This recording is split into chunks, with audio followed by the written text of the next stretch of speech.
인생을 모험의 관점에서 생각해 본다면 인생의 모험 중에 모든 인생의 여정이 모험이겠지만 가장 치열한 모험이 있다면 그것은 사랑하는 남녀가 만나서 가정을 이루는 결혼의 모험이라고 생각합니다.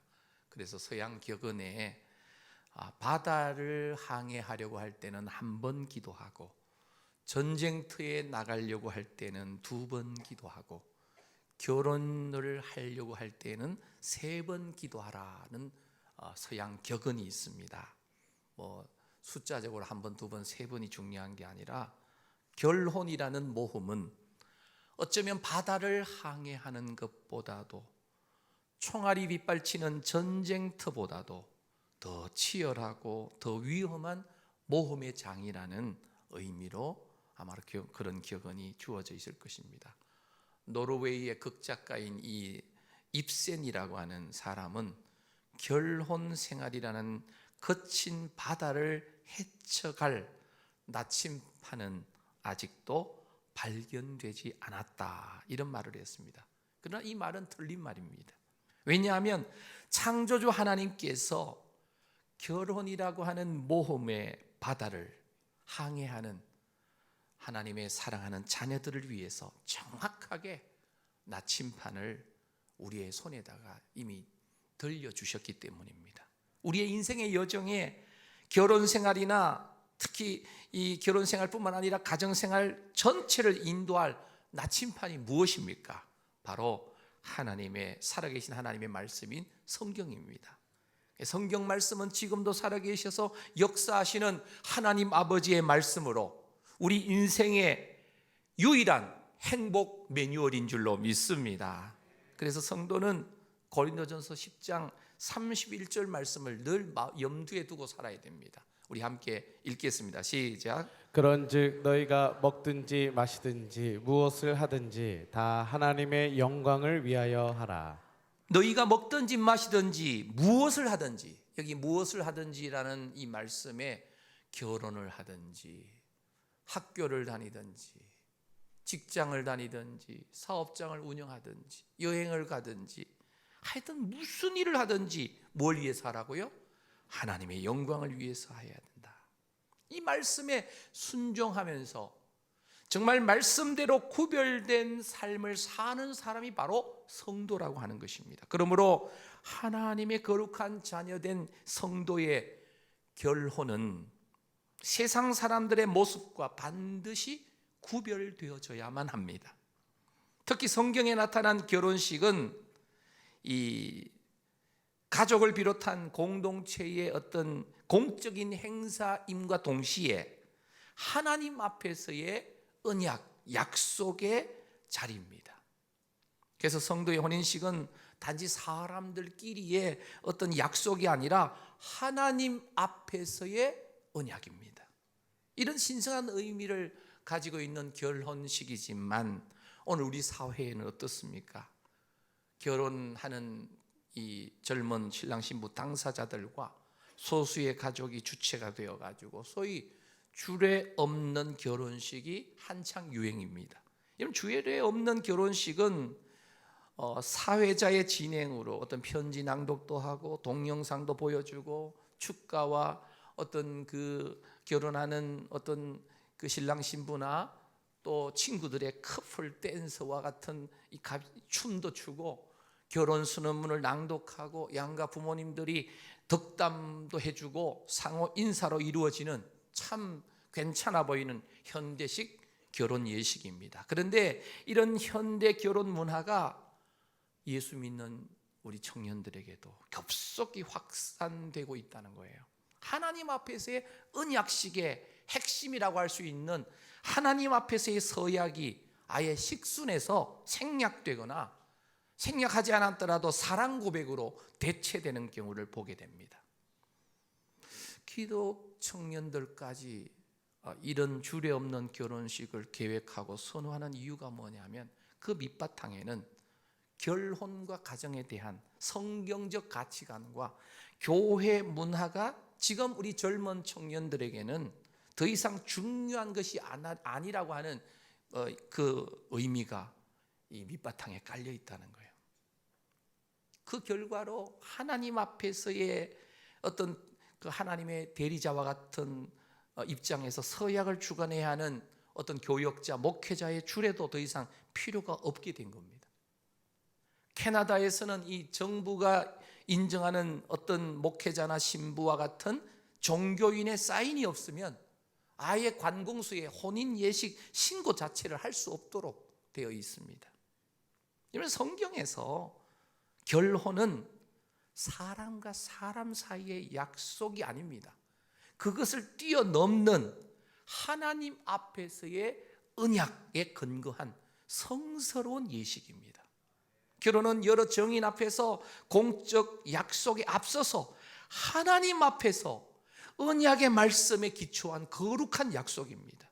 그래서 가볍게 어떤 즐겁게 하객들을 기쁘게 하고 신랑 신부가 함께 그냥 기뻐하는 이벤트성 행사로 결혼식이 진행되면 언약의 백성인 성도의 결혼에 대한 영적 정체성에 혼란이 발생하고 결국은 이것이 계속해서 누적되어서 세대가 흘러가게 되면 성경적 가치관을 다 놓치는 가정생활에도 심각한 위기를 불러올 수도 있게 된다는 것입니다. 그렇기 때문에 하나님의 자녀로 택함받은 우리 성도들은 어떠한 경우에도 이 세대를 본받지 말아야 됩니다. 세상 풍조와 분위기에 휩쓸리지 말고 영원히 변하지 않는 이 하나님의 언약의 말씀에 근거한 하나님 앞에서의 언약식을 통해서 행복한 결혼과 가정을 세워가야 될 줄로 믿습니다.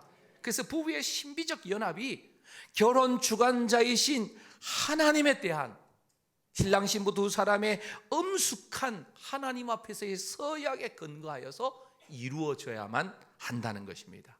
사랑하는 우리 성국 가족 여러분, 성경에는 우리 인간을 창조하신, 우주 만물을 창조하시고 사람을 만드신 하나님의 선하신 계획하심이 분명하게 이 성경 말씀에 가득 기록되어 있습니다. 그렇기 때문에 택하심을 입은 하나님 아버지의 아들과 딸 된 우리 성도들은 성경에 나타나 있는 우리를 향하신 하나님의 계획을 따라가는 신실한 하나님의 사람들이 되어야 될 줄로 믿습니다.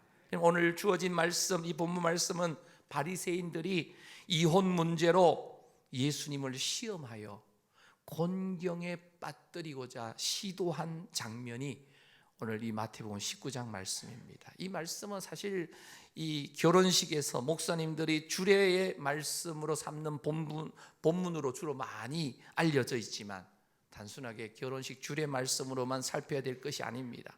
도리어 결혼을 앞둔 젊은이들, 또 결혼한 가정이든 관계없이 가정을 만드신 하나님의 계획과 하나님의 선하신 뜻이 무엇인지를 우리에게 알려주는 말씀입니다. 그런 의미에서 아직 결혼하지 않는 자녀를 둔 부모님들은 앞으로 우리의 자녀들이 어떤 가정을 이루어야 할지를 교훈을 얻으시고, 또 이미 결혼하신 우리 성도님들과 가정은 자신의 가정이 정말 하나님께서 보실 때에 올바른 길로, 하나님이 기뻐하시는 길로 가고 있는지를 점검하면서 자녀들에게 바른 신앙을 전수하는 그런 교훈을 얻는 이 시간이 되어지기를 간절히 소망합니다. 최근에요, 이 성별과 결혼에 있어서 전 세계적으로 유행하는 퍼지고 있는 두 가지가 있는데, 그게 뭐냐면, 첫째는 사람이 성별을, 남자나 여자냐 성별을 사람이 결정하려고 한다는 겁니다. 산부인과에서 아이가 태어나면 의사나 간호사가 산모로부터 아이를 받게 되면 여러분들 성별란에 표시를 하게 됩니다. 여러분, 의사가 간호사가 아이를 보면 아들인지 딸인지 압니까 모릅니까? 알게 되죠. 척 보면 알게 돼 있어요. 혹시요, 나는 손자나 손녀가 태어났는데 아직도 얘가 아들인지 딸인지 모르겠어요 하는 사람이 있으면 좀 말씀해 주시면 좋겠어요. 그래서 간호사가 그 아이가 아들인지 딸인지 남자인지 여자인지를 체크해서 남자면 남자 이 표시 기호를, 여자면 여자 표시 기호를 표시하게 되어 있습니다. 그런데 지금 이 캐나다와 같은 나라에는 이 아이 성별란에 이 산부인과에서 의사나 간호사가 표시를 하면 안 되도록 법으로 규정되어 있어요. 이유가 뭘까요? 이 아이가 자라서 자기가 남자로 살 것인지 아니면 여자로 살 것인지를 스스로 결정해야 된다라고 그걸 법으로 정했다는 거예요. 말이 됩니까? 남자로 태어나면 남자입니다. 여자로 태어나면 여자입니다. 무슨 남자와 여자가 성별 기준을 자신이 결정하는 게 어디 있습니까? 이미 창조주 하나님께서 남자로 태어나게 하시고 여자로 태어나게 하신 거예요. 사실 저희 오늘 이번 주간에도 보면 우리 정태원 장로님 또 아들 우리 정원진 집사님 딸이 지난 주간에 막 출산했어요. 그 아들 이제 그 딸 두 번째 이제 아이를 출산했는데 태어나면 아들이냐 딸이가 딱 결정돼 있어요. 저희 집에도 우리 며느라이가 이제 한 10주 지났나요? 11주. 아직은 뭐 병원에서 성별을 알려주진 않았어요. 잉태되는 순간 여러분 아시는 대로 남자인지 여자인지 이미 결정됐어요. 누가? 하나님이 정하신 거예요. 저는 딸을 원할까요? 손녀를 원할까요? 손자를 원할까요? 저희 집에는 워낙 아들이 많은 집안이라 가지고 좀 손녀가 나왔으면 좋겠는데 모르겠습니다. 이미 복중에 있는 아이가 이제 한 2, 3주 있으면 뭐 알려준다고 하니까 기대가 됩니다. 이미 결정은 나 있을 테니까. 제가 드리는 말씀은 자라면서 내가 남자로 살래 여자가 살래 안 된다는 거예요. 가끔 아이들 보면 남자아이인데 여성스러운 아이가 있고 여자아이인데 남성스러운 아이가 있잖아요. 남자아이인데 분홍색 옷 좋아하고 소꿉장난하고 여자애들하고만 계속 놀려고 하는 아이가 있는가 하면 여자아이인데 남자친구들하고만 놀고 유치원 같은 데서도 남성스럽게 남자답게 그런 여자아이가 있을 수 있어요. 그런 대부분 이것은요 어떤 환경적인 영향이 대부분이에요. 그리고 자라면서 남자는 남자답게 여자는 여자답게 바뀌는 경우가 대부분이에요. 그런데 끝까지 자신의 태어난 성별을 미워하고 반대의 성을 동경하는 그런 사람들이 있어요. 그런 사람들 중에 일부는 성전환 수술을 받고 성 자체를 아예 바꿔버리는 이들이 지금 세상에서 늘어나고 있어요. 남자로 태어났지만 자신이 스스로 여자로 성전환으로 해서 여자로 살아가요. 또 여자로 태어났지만 남자로 성전환해서 남자로 살아가는 그런 사람이 있어요. 우리나라에도 보면 이런 경우가 종종 있습니다. 뉴스를 통해서 나오기도 하고 대표적으로 이미 알려진 사람 중에는 하리수라고 하는 사람이 있지요. 이 하리수라는 사람은 본래 남자로 태어났는데 본명 이름이 이경엽입니다. 하지만 그는 어린 시절에 그 아버지의 그 너무 강함 때문에 우울하게 지내면서 남자로서의 삶에 회의를 느끼고 고등학교 2학년 때부터 내가 여자로 살면 좋겠다 하고 여자로 살기로 마음의 결정을 하는 겁니다. 그래서 이태원의 트랜스젠더의 이 바에서 술집에서 일을 하면서 수술 비용을 조금씩 모아가지고 그 수술 비용이 다 만들어졌을 때 일본으로 건너가서 성전환 수술을 받고 지금까지 남성이 아닌 여성의 모습으로 매스컴에도 가끔 등장하고 그 살아갑니다. 사람이 태생적인 성별을 이제 거부하고 하나님이 정해주신 그 성별을 거부하고 스스로 성별을 결정하겠다고 목소리 높이고 그것을 법적으로 보장해주는 나라들이 세계에 점점 늘어나고 있다는 것 참 희한한 세상이죠. 우리나라도 이런 도전을 거세게 받고 있는 나라 중에 하나입니다. 자, 두 번째 세계적인 유행 추세가 가운데 하나가 전통적인 남녀 간의 결혼을 거부합니다. 전통적으로 결혼은 뭐예요? 한 남자와 한 여자의 이 연합이죠. 그런데 인간의 욕망으로 인간의 정욕으로 이것이 흔들리고 있는 거예요. 남자끼리 여자끼리 동성간 결혼을 합법화하려고 하고 있고 이미 합법화된 나라가 너무 많습니다.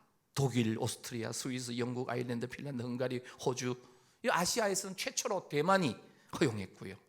청교도인들이 세운 기독교 국가와 똑같은 정신을 가지고 건국되었던 미국마저 작년에 이제 모든 주에서 동성결혼이 합법화되고 말았어요. 2000년대부터 이 네덜란드라는 나라가 가장 먼저 시작으로 현재 세계적으로 한 33개국 이상이 동성결혼을 허용합니다.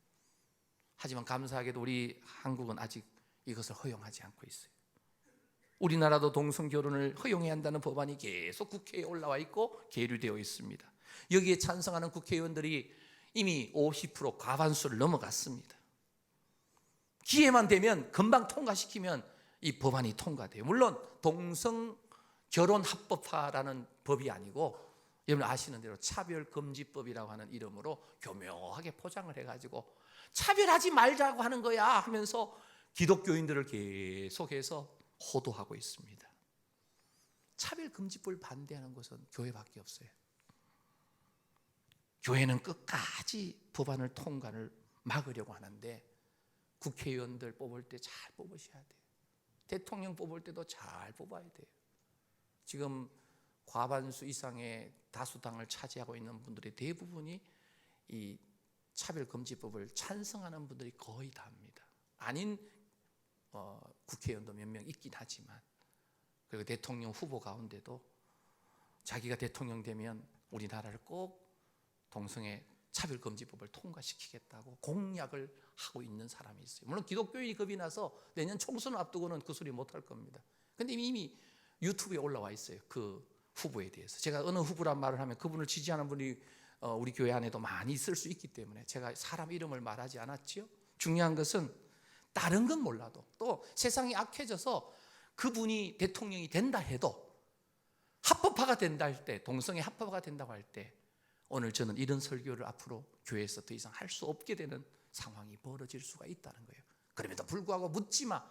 그분을 지지하고 따라가고 쫓아가는 그런 우리 기독교인이 많이 있다는 것은 너무나 안타까워요. 이건 정치적인 발언이 아닙니다. 중요한 것은 다른 것 몰라도 동성애 합법화를 주장하는 국회의원이나 정치인들, 그런 사람들을 시장이나 대통령이나 국회의원이나 이런 선출직에 뽑아주는 것은 우리 믿는 성도들이 당리당략 또는 자신의 이해 덕실이 있기 때문에 쫓아가는 것밖에 없어요.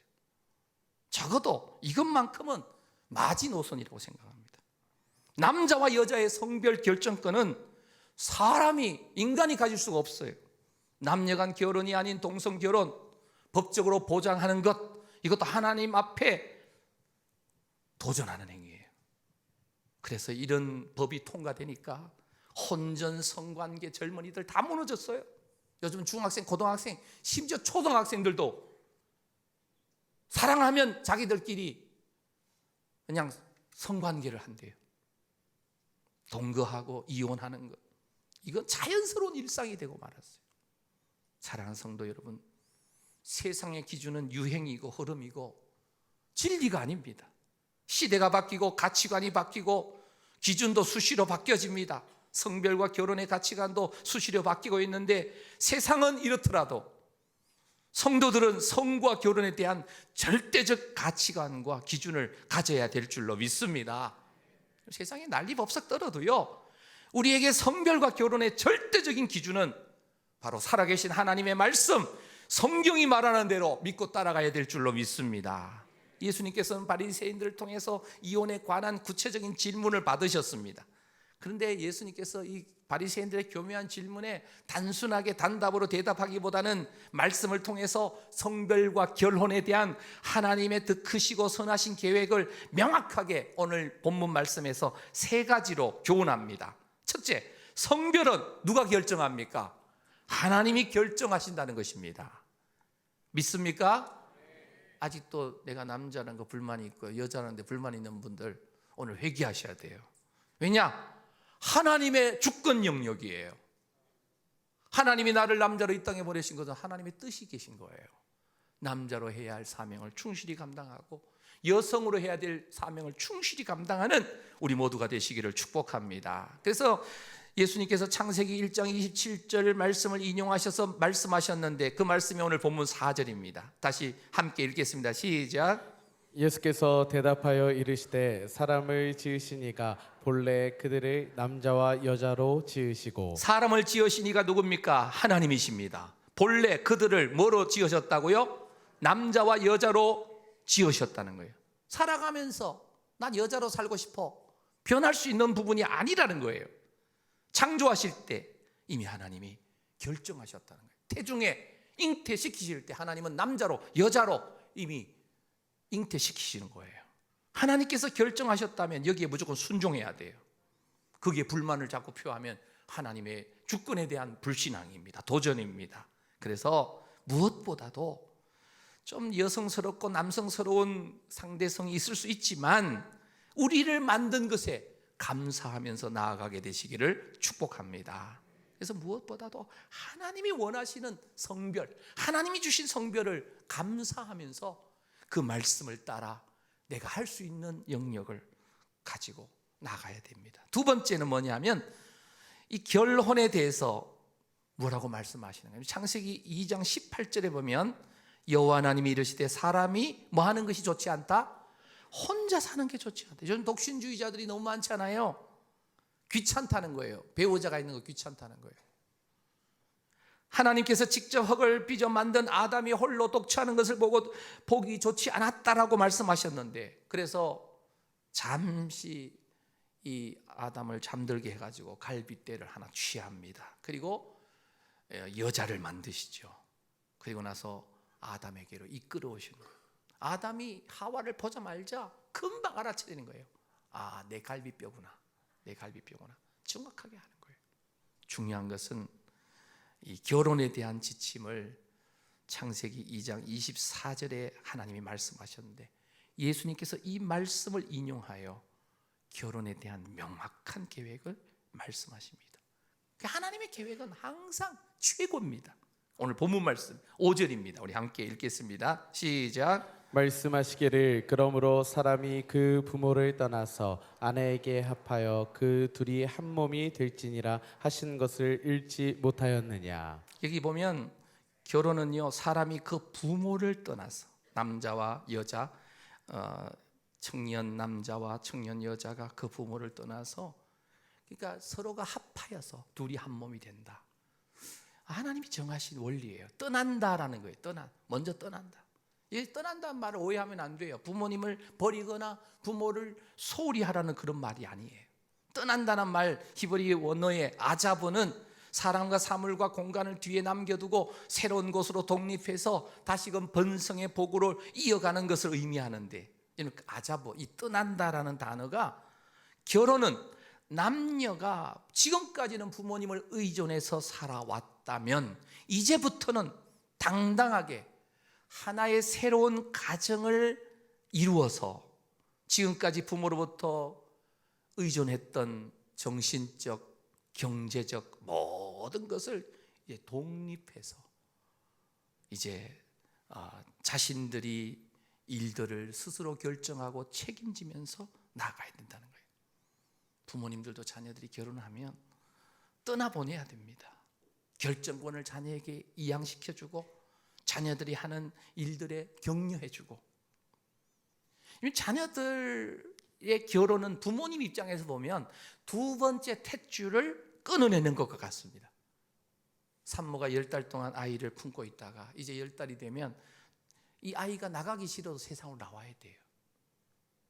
세상으로 태어났을 때 그래도 엄마하고 연결되어 있고 싶어 해서 탯줄을 끊지 않으면 산모도 위험하고 아이도 위험합니다. 마찬가지로 자녀가 결혼할 때 모든 결정권을 부모님은 자녀들에게 줘야 됩니다. 그리고 자녀들이 언제나 주님께서 기뻐하시는 성경적 결정을 할 수 있도록, 신앙적 결정을 할 수 있도록 배후에서 기도해주고, 지혜를 물어올 때는 지혜롭게 어떤 조언하는 정도만 부모가 해야 됩니다. 그리고 자녀들이 기도 끝에 결정한 것은 전적으로 도와주고, 신앙적으로 잘못 갈 때는 권면도 하고 조언해 줄 수 있지만, 자녀들이 듣든지 아니 듣든지 간에 부모가 자녀를 좌지우지하려고 하면 안 됩니다. 권면은 계속해야 됩니다. 신앙적으로 살지 못할 때. 그래서 결혼은 먼저 부모를 이 아들, 딸이 떠나는 겁니다. 결혼할 그 청년 남녀가. 그리고 아내에게 합하여, 연합하여 한 몸이 되는 거예요. 여기서 합한다라고 하는 단어는 강력한 접착제, 이 본드로 이 A4 용지 종이와 같이 얇은 두 장을 아주 빈틈없이 완전 딱 붙이는 겁니다. 이걸 연합이라 그래요. 성경적 의미입니다. 그래서 강력 본드로 이 두 장의 종이를 한 장인 것처럼 붙이는 거예요. 이걸 연합이라 그럽니다. 이걸 한 몸 되었다라고 말합니다. 그래서 이 두 사람의 관계 속에 어떠한 불순물도 없고 부모님도 친구도 세상의 그 어떤 것도 이 두 사람 사이에 끼어들어서 두 사람의 삶을 방해하면 안 된다는 거예요. 하나님 앞에서 언약한 대로 두 사람이 살아가야 된다는 겁니다. 그렇게 우리 부모님들은 자녀들을 위해 기도해주고 부모님의 신앙이 아들, 딸 그 가정에도 그대로 전수되도록 그들이 경건한 부부가 되고 경건한 가정이 되면 그 자녀들 사이에서 말라기 2장 15절에 보면 경건한 자손이 이 경건한 가정에서 나오게 돼 있다는 겁니다. 요즘 세상에 저출산 시대죠. 우리나라 작년에 이 출산율이요 한 명도 안 돼요. 이제 0.78명 0.78명이란 말은 한 명도 다 안 낳고 이 평균이에요. 우리 믿는 성도들이요 최소 2명 이상을 낳아야 돼요. 3명을 낳아주면 너무 좋고요. 왜 그러냐? 앞으로 저출산 시대에 예수 믿는 우리 한국의 기독교의 성도들의 모든 가정의 자녀들이 2명 이상씩만 낳아주면 세상이 저출산일 때 교회는 계속해서 경건한 자손이 많아지면서 예수 믿는 수가 점점 많아지게 될 줄로 믿습니다. 그래서 경건한 부모 밑에서 경건한 자손이 출산하고 우리 교회에서 지금 시행하고 있는 D6 이 쇠마의 성경 말씀 이 말씀으로 양육해서 그리고 그 아이가 장성하면 다시금 경건한 하나님 앞에서의 언약식으로 결혼을 시켜서 또 거기에서 태어나는 경건한 손자 손녀들 그들에게 또 말씀을 전수하고 계속해서 믿음을 전수해 가는 겁니다. 주님 오실 때까지. 그래서 우리 성호교회는 교회는 부모님을 제자 삼고 부모님은 가정에서 자녀를 제자 삼는 D6 이 쇠마의 말씀 커리큘럼 이 6년 과정으로 성경 전체를 한 번씩 훑어보게 되는 D6 성경 이 커리큘럼을 가지고 쇠마의 말씀으로 지금 11세대가 오늘 이 시간에도 동일한 본문으로 우리 중등부 예배와 고등부 예배에서 이 말씀을 듣고 있습니다. 물론 장년부 예배와 같이 좀 폭이 넓거나 깊게 할 수는 없죠. 아이들의 어떤 수준이 있기 때문에. 그러나 주제는 똑같아요. 그래서 오늘 집에 돌아가셔서 아이들과 함께 저녁 식사를 하거나 둘러 앉았을 때 오늘 전도사님 통해서 목사님 통해서 무슨 말씀을 들었니 하면 오늘 서로의 대화 주제가 되는 겁니다. 오늘 주일 말씀을 들으신 분들을 주보에 있는 그 목장 나눔지의 말씀대로 목장 모임에 참여하면 또 이 말씀을 가지고 서로 나눌 수 있는 겁니다. 그리고 D6 가정 예배를 충실하게 드리는 가정은 이 가정에서 또 가족들과 함께 이 말씀을 주제로 대화할 수 있습니다. 성경적 가치관으로 하나님 앞에서 우리 가정이 이렇게 세워져야 된다라고 하는 것을 자녀들과 함께 나누고 주중에 가정에서는 주보 신면에 있는 주간 매일 말씀 본문 이 묵상 본문을 참조하셔서 경건의 시간 큐티 시간을 매일 가지시면 되고요. 새벽 기도에 올라오시는 분들은 그 본문 말씀이 새벽에 제가 말씀을 전하든 우리 부교육자들이 전하든 간에 동일한 본문의 말씀이 계속해서 주어집니다. 더 깊게 말씀을 매일매일 가족들과 함께 큐티하면서 묵상하기를 원하면 이 책이 있어요. 여러분들 그 로비에 가시면 출입문 가까이에 이 11세대의 주중 성경 말씀 묵상 주간 말씀 묵상 책이 있습니다. 이걸 신청하셔가지고 좀 더 깊이 자녀들과 함께 동일한 본문으로 묵상을 한다면 온 가족이 아이들이 더 장성하기 전에 경건한 가정으로 말씀의 기초에서 세워지게 될 줄로 믿습니다. 그래서 경건한 자손이 계속해서 나올 수 있도록 만들어 가야 된다는 겁니다. 그래서 결혼은 하나님 앞에서의 언약으로 이렇게 세워져야 된다는 거예요. 자, 마지막 한 가지입니다. 하나님께서 짝지어 주신 것은 사람이 나누면 안 된다고 합니다. 예수님께서 정확하게 명확하게 오늘 본문 6절에서 말씀하세요. 우리 함께 읽겠습니다. 시작. 그런즉 이제 둘이 아니요 한 몸이니 그러므로 하나님이 짝지어 주신 것을 사람이 나누지 못할지니라 하시니. 요즘 이혼이 점점 늘어나는 추세죠. 특히 황혼 이혼이 많아진답니다. 왜냐하면 자녀들 때문에 참고 살았는데 이제 자녀 다 출가하고 나니까 더 이상 이 영감님하고 이 할망구하고 못 살겠다고 갈라지는 황혼 이혼이 많대요. 아마 우리 주변에서 이혼한 가정들 어렵지 않게 찾을 수 있습니다. 이혼하는 경우 여러 가지 이유가 다양하지요. 오죽하면 이혼을 해야만 했을까? 그들의 마음도 보듬어주는 우리 성령님의 마음이 필요합니다. 그런데 이혼은요, 어느 시대, 모세 시대에도, 말라기 선지자 시대에도, 예수님 시대에도, 여러분 어느 시대도 이혼이 없었던 시대는 없어요. 그래서 모세도 말라기 선지자도 예수님도 이혼에 대해서 말씀하시는데, 이혼은 결과가 어떻습니까? 많은 당사자뿐만 아니라 이 자신들을 양육하고 독립시켜 주신 부모님, 그리고 그들 사이에 태어난 자녀들의 삶까지도 엄청난 많은 영향을 주는 이혼의 이 파급 여파가 크다는 겁니다. 예수님께서 하신 말씀을 얼핏 보면요, 이혼하지 말라는 말씀으로 들릴 수 있지만, 물론 맞아요. 그 말씀이 결혼했다면 가능하면 이혼하지 말아야 하는 것이 맞지만, 현실적으로 이혼하지 않을 수 없는 상황이 처해 있는 경우가 많이 있습니다. 그때는 어떻게 하겠습니까? 당연히 이혼할 수밖에 없어요. 폭력을 행사하는 남편, 도저히 말도 안 되는 행위를 하는 경우 이혼할 수밖에 없는 상황이 일어날 수 있죠. 그래서 오늘 이 주어진 이 말씀 6절은요, 결혼 전에 있는 미혼들, 특히 청년들을 비롯한 미혼의 사람들에게 던지는 분명한 메시지가 있어요. 그게 뭐냐면, 결혼 전에 하나님께서 짝지어 주시는 배우자를 만나도록 하라는 겁니다. 하나님이 짝지어 주신 배우자입니다. 그런 의미에서 이혼하셨거나 이혼을 한 이후에 재혼을 생각하시거나 또 결혼을 앞두고 있는 자녀 또는 이 청년들, 내가 지금 만나고 결혼하려는 이 사람이 정말 하나님께서 예비하신 짝지어 주신 그 배우자가 맞는지, 정말 하나님이 이 결혼을 기뻐하시는지, 또 결혼했다면 정말 하나님이 기뻐하시는 배우자인지를 돌아볼 필요가 있다는 거예요. 하나님이 짝지어 주시는 배필을 찾으려고 하기보다는 자신 눈에 그냥 빠져가지고 콩깍지에 씌어가지고 그냥 자기 좋은 대로 자신이 판단해서 이 사람 하고 살면 행복할 것 같아 라고 결혼한 경우가 많다는 거예요. 그래서 결혼 전에 가장 중요한 것이 과연 하나님께서 짝지어준 배필이 맞는가 확인하고 또 확인하고 또 확인하는 것이 정말 중요해요.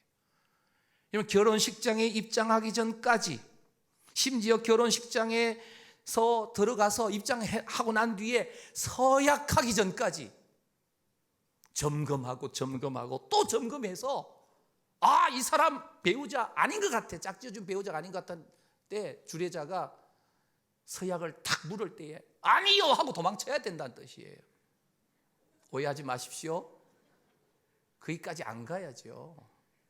가끔 있잖아요, 도망간 신부, 도망간 신랑. 가끔 그 영화 같은 장면이 가끔 있어요. 내가 만난 사람이 있는데 그냥 중간에 그냥 가로채가지고 결혼식 올리다가 도망간 신부, 도망간 신랑이 가끔 있잖아요. 그러니까 두 사람 사이에서 갈등 중에 있는데 누가 하나님이 기뻐하시는 배우자인가, 하나님 짝지어 주신 배우자인가. 여러분, 결혼식장에 입장하기 전에 또 기도하고 금식하고 3일 이상 금식하면서 말씀 성경 10독을 이상을 하면서 기도하면서 찾아내서 결혼하면 실패할 확률 점점 줄어듭니다. 설령 실패한 것 같아도 말씀 읽는 가운데 회복되어지고 치유되어지고 행복한 가정으로 다시금 부부 생활로 돌아오게 될 줄로 믿습니다.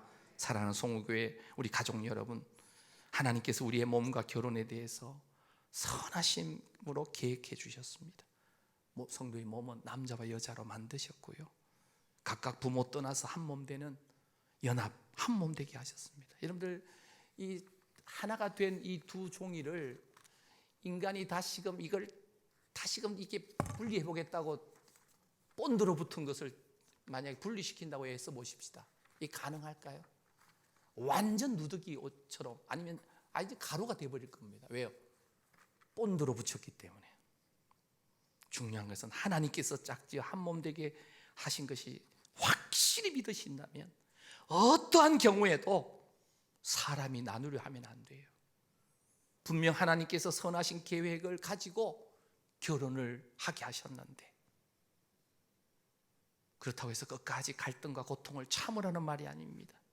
부부가 함께 기도하면서, 때로는 상담도 받고 성경 말씀을 읽으면서 묵상하면서, 우리 가정이, 부부가 어디서부터 잘못되었는지를 성경을 통해서 하나님의 선하신 계획을 우리가 순종하며 따라왔는가를 점검하면서 다시금 성경적 결혼, 성경적 가정관, 인생관, 가치관으로 치유와 회복을 추구하면서 나가야 됩니다. 그래서 성도는 하나님께서 설계하신 대로 가정을 이루도록 힘써야 됩니다. 특별히 청년들, 결혼하기 위해서 하나님께서 짝지어 주시는 배필을 만나야 되는데, 하나님이 짝지어 주시는 배필이 누군지 모르잖아요. 그러니까 말씀을 더욱 깊이 묵상하면서, 정말 기도하면서 하나님의 깊으신 은혜를 구해야만 눈에 콩깍지 씌어가지고 기분 내키는 대로, 필링 그냥 느낌 오는 대로 한눈에 반했다면서 쫓아가다가 눈물 흘리는 날이 많다는 거예요. 그렇게 쉽게 만나고 쉽게 헤어지면 안 돼요. 하나님께서 짝지어 주시는 비전이 같고 함께 기도할 수 있고 말씀을 함께 나누고 기도하는 가운데 결혼하는 은혜를 입게 해달라고 집중하면서 그 어느 것보다도 기도해야 되는 것이 바로 결혼입니다. 하나님이 짝지어 주신 사람 만나면 정말 상상을 초월한 행복하고 즐겁고 정말 보람 있고 가치 있고 의미 있는 인생, 짧은 인생 함께 살아가게 될 줄로 믿습니다. 사랑하는 성도 여러분, 오늘 가정이 너무 심각하게 파괴되고 있지요. 인본주의, 물량주의, 편의주의에 물들어서 하나님의 뜻은 저 뒤로 그냥 창고에다가 처박아 버리고 자신의 생각, 편함, 자신의 육체 정욕 따라 그냥 세상 풍조에 이리 휩쓸리고 저리 휩쓸리면서 분위기에 휩쓸려 가지고 가정을 파괴하고, 사탄 마귀가 그렇게 만들고 있는 악한 정욕 따라 살아가는 세대의 모습이 오늘 이 시대입니다. 그러한 삶의 자유와 평안과 행복이 있을 줄 알지만 결코 진정한 안식과 행복은 그곳에 있을 수가 없습니다. 참된 만족은 커녕 공허와 심판과 두려움이, 불안함이 가득 찬 그런 삶이 되고 맙니다. 어떠한 경우에도 세상의 법이나 관습이나 가치관이나 이 모든 풍조보다도 살아계신 하나님의 말씀이 유일한 기준이 됨을 믿으시기를 바랍니다. 천지를 창조하시고 남자와 여자로 만드신 창조주 하나님께서 우리 모든 생명과 우주의 주권자와 인간의 모든 생사화복을 주관하고 계심을 믿으시기를 바랍니다. 그 안에 생명과 기쁨과 자유와 평안이 있습니다. 거기에 길이 있고 진리가 있고 영원한 영광의 나라가 기다리고 있는 것을 믿으시기를 바랍니다.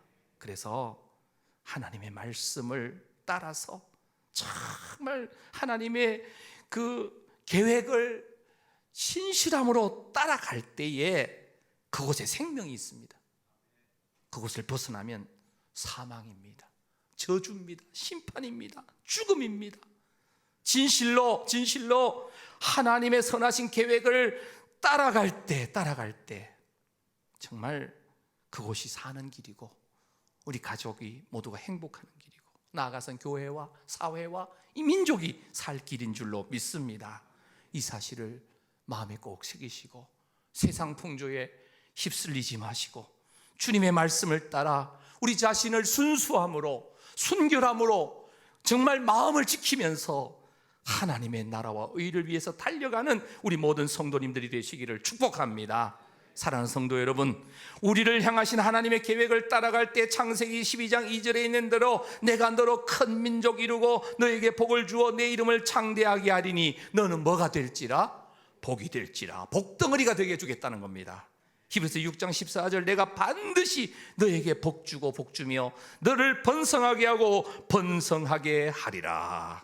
하나님의 약속하신 계획을 따라갈 때, 따라가는 신실한 사람이 될 때 이러한 약속이 실체가 되는, 삶이 되는 우리의 것이 되는 행복한 가정이 될 줄로 믿습니다.